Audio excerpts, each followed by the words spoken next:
Kailangan kumot-kumoton to guys. Kasi mas masarap pag durog na durog siya. So, hindi siya kaya ng tinidor. Kaya ang ginawa ko, nag-gloves na lang ako. Tapos, gikumot-kumot ko guys. Oh. Ang dinudurog ko yung banana, saging, kumbaga. Chicken banana. Oh, magbukas na siya ng kanyang Hot cake mix. Kasi fluffy and tasty. nagugutom ka na ba? Yes. Tusok mo yung breakfast kanina na. Siyempre lahat naman sa'yo masarap eh. Dandahan mo lang. Huwag matapon. Dandahan sabi! So, lalagyan na niya ng dalawang Naman ay magbukas. scoop ng baking powder. 1.12 cups. O, isa. Tapos another one. Dalawa. O, enough na yan. Tapos mix mo muna. Tapos lagyan ng 1 egg. O. Tapos lagyan ng dalawang scoop ng Olive oil. Olive oil. Romance. O, isa.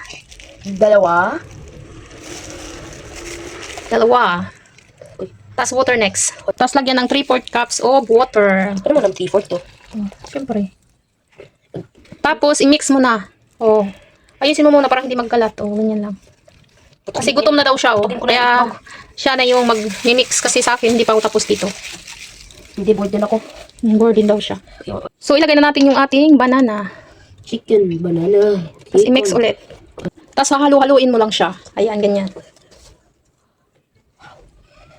Dami pala ba? Nalagay na pala natin sa ating mga moldy. Yan. Basta lagayan. Tapos, pag kumulo na yung ating steamer, saka natin siya ilagay.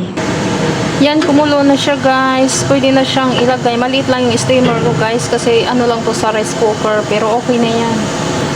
Ilagay na natin yung ating puto.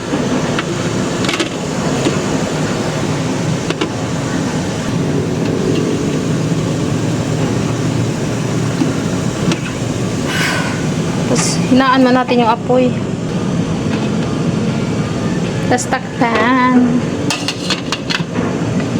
O, habang inaantay natin yung ating puto na maluto, kakain muna tayo ng papaya kasi may dala yung partner ko ng papaya. Ay, alam mo na mga to, hindi naman nakain ng mga ganyan, papilitan pa. Kaya ako ang nagsisimot.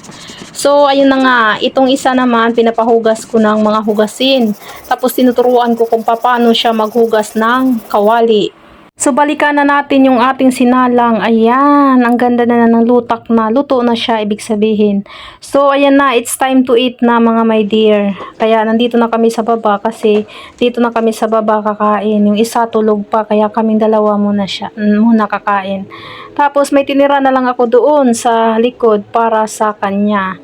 Oh, thank you for watching mga loves at kain tayo.